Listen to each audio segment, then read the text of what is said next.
જૂનાગઢ જિલ્લામાં ઇકો ઝોનનો અનોખો વિરોધ કરવામાં આવ્યો। કોંગ્રેસ અને ખેડૂતો ઇકો ઝોનનો વિરોધ કરવામાં આવ્યો। વિસાવદરના કાલસારી ગામ ખાતે ઇકો ઝોનનો વિરોધ નોંધાવ્યો।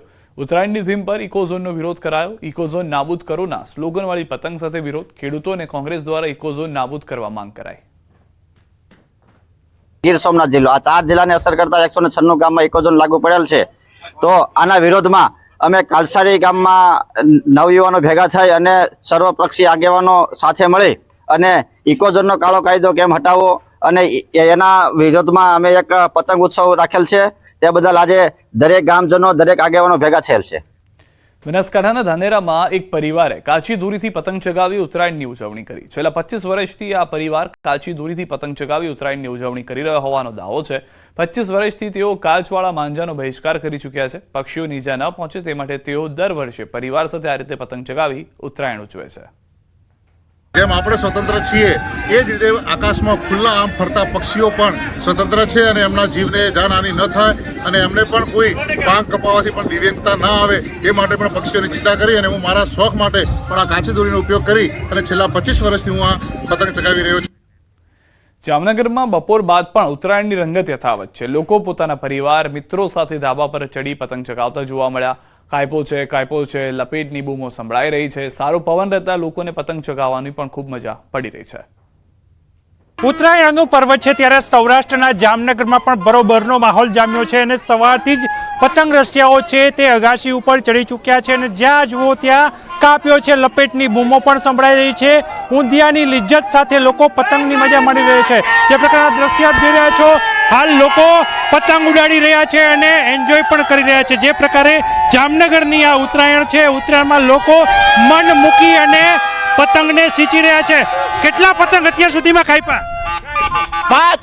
5 પતંગ કાપ્યા। કેવી મજા આવે છે કારણ કે અત્યારે ઉત્તરાયણનો પર્વ છે અને અગાશી ઉપર લોકો ભેગા થયા છે। અમને બહુ જ મજા આવે છે। અમારું સમગ્ર શાલિગ્રામ પરિવાર એક સાથે ભેગા મળી અને ઉત્તરાયણનું ફેસ્ટિવલ અમે સેલિબ્રેટ કરી રહ્યા છીએ અને બહુ જ ઉત્તરાયણનું ફેસ્ટિવલ સેલિબ્રેટ કરી રહ્યા છે। દ્રશ્ય આપ જોઈ રહ્યા છો લોકો છે તે લોકો અત્યારે કાપ્યો છે અને લપેટની બૂમો પાડી રહ્યા છે। શું કહેશો નાના મોટા સૌ કોઈ અત્યારે અગાશી ઉપર?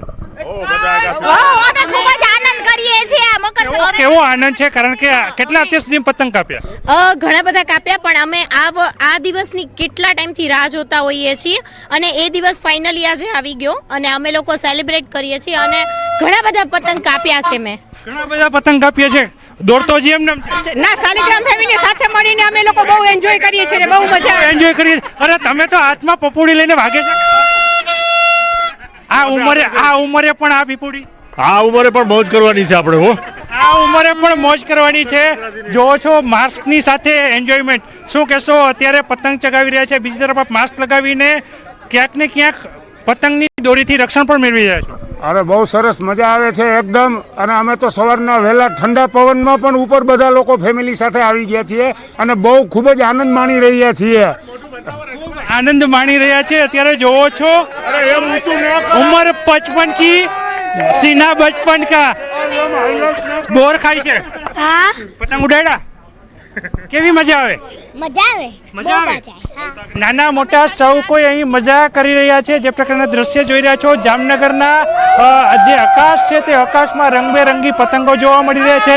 લોકો છે એ ક્યારના આ તહેવારોનો રાહ જોતા હતા અને ત્યારે આજે ઉત્તરાયણનું પર્વ આવ્યું છે ત્યારે સવારથી જ અહીં બપોર બાદ પણ લોકો છે તે ઘરના ધાબા ઉપર જોવા મળી રહ્યા છે અને પતંગની મજા છે તે માણી રહ્યા છે। કિંજલ કારસરિયા, ન્યૂઝ 18 ગુજરાતી, જામનગર। આ તરફ સુરેન્દ્રનગરમાં ઉત્તરાયણના પર્વ પર લોકોએ ઊંધિયાની જાયફત માણી હતી। સુરેન્દ્રનગર અને વઢવાણમાં સવારથી જ ઊંધિયું, જલેબી, ખમણ, પાત્રાની ખરીદીમાં લોકોની ભીડ જોવા મળી હતી। ઉત્તરાયણના દિવસે 20થી વધુ સ્થળો પર ઊંધિયું સહિતની ચીજવસ્તુઓનું ધૂમ વેચાણ થયું। ગ્રાહકો બજારમાં લાંબી લાઈનોમાં ઊભા રહી પડાપડી કરતા નજરે પડ્યા। મહત્વનું છે કે ઉત્તરાયણના દિવસે સુરેન્દ્રનગર શહેરમાં અંદાજે 15 લાખથી વધુની કિંમતનું ઊંધિયું, ખમણ, પાત્રા સહિતની ચીજવસ્તુઓનું વેચાણ થાય છે।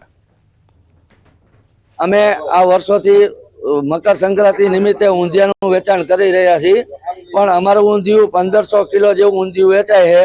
લોકો અમારું ઊંધિયું માટે બધાને બહુ સારું રહે છે એવું કહે છે ગ્રાહક ને। બાકી અત્યારે અમારે 80% તો ઊંધિયું વેચાઈ ગયું છે। હવે 20% બપોર સુધીમાં પૂરું થઈ જશે। મકર સંક્રાંતિ પર્વ નિમિત્તે સુરેન્દ્રનગરમાં ઊંધિયા, જલેબી, ફાફડા, રસપાત્રા પછી ખમણનું ખૂબ જ લોકોને મહત્વ હોય છે। લોકો સારું એવું બજારમાંથી લઈને ખાતા હોય છે. અહીંયા વિઠ્ઠલપુર રોડ ઉપર આવેલ અમારા ઊંધિયાની જે દુકાન છે જે ફેમસ છે, અહીંયા લોકો સુરનગરના લોકો ખાતા હોય છે. દ્વારકાધીશ જગત મંદિરમાં ઠાકોરજીને સભાખંડમાં રંગબેરંગી પતંગોની સજાવટ કરવામાં આવી. સવારે શ્રૃંગાર દર્શન સમયે ઠાકોરજીને મકર સંક્રાંતિ પર્વ નિમિત્તે ખાસ સજાવટ કરાઈ. મંગળવારના પીળા વાઘા અને વિશિષ્ટ અલંકારો ધારિત ઠાકોરજીના દૈદીપ્યપન્ન સ્વરૂપ સાથેના દર્શનનો હજારો ભાવિક ભક્તોએ લાભ લીધો. આ સાથે ઠાકોરજીના દિવ્ય મનોરથને ઓનલાઈનના વિવિધ માધ્યમોથી લાખો કૃષ્ણ ભક્તોએ નિહાળ્યો હતો. જૂનાગઢ શહેરમાં સિનિયર સિટીઝન મંડળ દ્વારા વર્ષ દરમિયાન અનેક સ્પર્ધાઓ યોજવામાં આવે છે. ત્યારે ઉત્તરાયણના પર્વને લઈ મમરાના લાડુ ખાવાની સ્પર્ધા યોજાઈ હતી, જેમાં 42 સિનિયર સિટીઝને ભાગ લીધો હતો. ભાઈઓમાં એક સિનિયર સિટીઝન 8.5 લાડુ ખાઈ પ્રથમ આવ્યા, જ્યારે મહિલાઓમાં એક બેન 12 લાડુ ખાઈ પ્રથમ આવ્યા. સિનિયર સિટીઝન આનંદ કરે તેમજ તેમનું સ્વાસ્થ્ય સારું રહે તે માટે આ સ્પર્ધા યોજવામાં આવે છે. આજરોજ લાડુ સ્પર્ધા યોજવામાં આવી. પ્રથમ રાઉન્ડની અંદર મેં 7 લાડુ ખાધેલા અને એમાં અમારે ટ્રાય થઈ. ત્યાર પછી બીજું રાઉન્ડ ગોઠવવામાં આવ્યું. બીજા રાઉન્ડની અંદર મેં 5 લાડુ ખાધેલા અને અંતે મેં પ્રથમ નંબર પ્રાપ્ત કરેલો. 8.5 લાડુ ખાધા છે અને 5 મિનિટમાં મારી સમય મર્યાદા હતી. એમાં બહુ મજા આવી અને આનંદ આવ્યો અને સરસ રીતે યોગને લીધે બધું સારું જીવન આવું ચાલે છે. આજે 42 સભ્યોએ ભાગ લીધેલો, એમાંથી 50% કરતા વધુ ડેન્જર વાળા માણસોએ ભાગ લીધેલો અને પહેલા જીવ આપીશું પણ જમીન નહીંના સૂત્ર સાથે ગીર સોમનાથના ખેડૂતો અડગ છે. નવી રેલવે લાઇનનો સતત વિરોધ કરી રહ્યા છે. કલેક્ટરને આવેદનપત્ર આપી સોમનાથથી કોડીનાર નવી રેલવે લાઇનનો પ્રોજેક્ટ બંધ રાખવા રજૂઆત કરી હતી.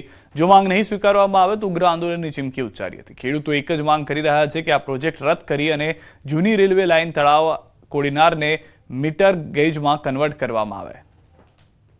આ રૂટ જે થાય છે એમાં બધી ફળદ્રુપ જમીન છે ને એમાં મારા અંદાજ પ્રમાણે 7 નદી આવે છે.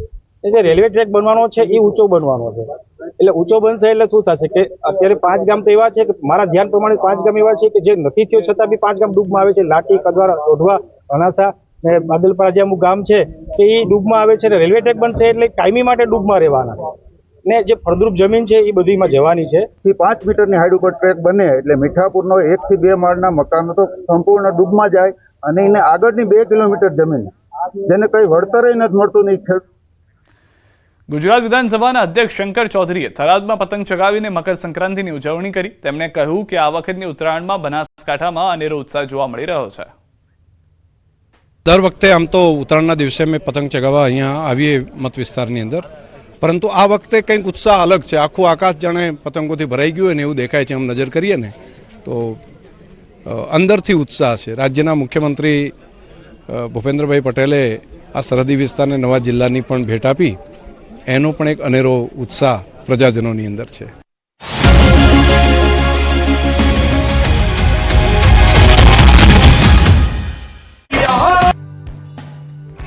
ગુજરાતભરમાં જામ્યો ઉત્તરાયણ પર્વનો માહોલ. ધાબા ઉપર સંભળાઈ કાયપો છે નીચી ચિયારીઓ. પરિવાર મિત્રો સંગ લોકો કરી રહ્યા છે ઉત્તરાયણ પર્વની ઉજવણી.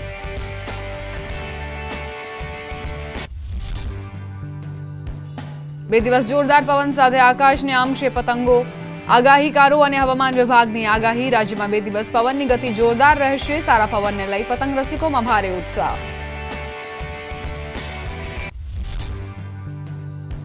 અમદાવાદમાં ઉત્તરાયણનો માહોલ જામ્યો. ઉત્તરાયણ માટે પ્રસિદ્ધ અમદાવાદની પોળમાં ઉત્તરાયણને લઈ ઉત્સાહ. ખાડિયા વિસ્તારમાં ગુંજી ઉઠી કાયપો છે ની બૂમો.